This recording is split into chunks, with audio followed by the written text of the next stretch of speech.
Good morning বন্ধুরা। আজকে দেখো খুব ভালো রোদ উঠেছে। আমার গাছে কত আজ ফুল ফুটেছে। এই আমার অপরাজিতা ফুল অনেক ফুটেছে, ভেতরে ভেতরে অপরাজিতা। আরও অনেক ফুল, জবা ফুল, লাল জবা ফুটেছে আজকে। এইগুলো তো চন্দন জবা, দেখো অনেক ফুটেছে আজকে।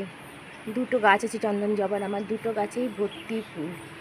আমার এত ভালো লাগে না সকালবেলা এদেরকে দেখতে, একদম যেন ওয়েলকাম করে।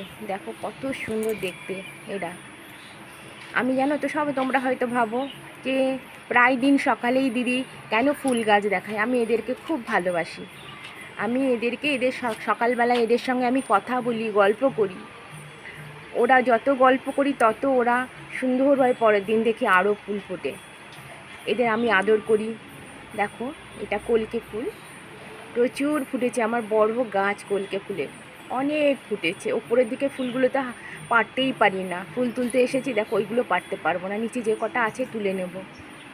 একটা সুন্দর গন্ধ আসে জানো তো সকালবেলায় ফুল গাছে পাশ দিয়ে দিয়ে গেলে, মানে একটা মনটাই অন্যরকম হয়ে যায়। দেখো চলো, এটা আমার হচ্ছে লক্ষ্মী জবা বলে এগুলোকে, লাল না ঠিক পিঙ্ক পিঙ্ক কালার, খুব সুন্দর দেখতে। গাছটা একটু কেটে দেওয়া হয়েছে বলে ফুল প্রচুরই ফোটে। কালকেও গতকাল আর কি প্রচুর ফুল ফুটেছিল, আজকে তার তুলনায় একটু কম ফুল ফুটেছে, কিন্তু খুব সুন্দর ফুল ফোটে এই গাছে। একটু ছেটে পরিষ্কার করে দিয়েছি গাছটাকে। তোমাদের কেমন লাগে আমার ফুল গাছগুলো জানাবে। এটা তো সাদা জবা, এটা তো আমার খুবই প্রিয়।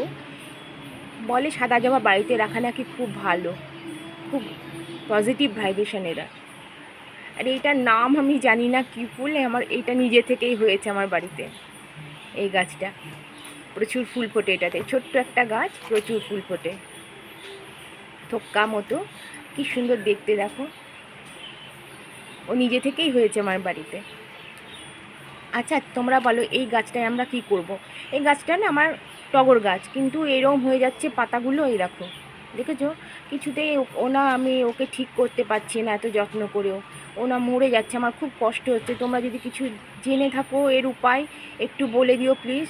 প্রচুর ফুল হতো গাছটায়, তোমরা আমার আগের ভিডিওতে দেখবে, গাছ ভর্তি ফুল। এটা দেখো আমার ছোট্ট একটা পেঁপে গাছ, ফুল এসেছে ছোট্ট গাছে। ওপাশে আর একটা গাছও আছে, এই দেখো, কিন্তু ওটার তুলনায় এত ছোটোতেই ফুল এসে গেছে।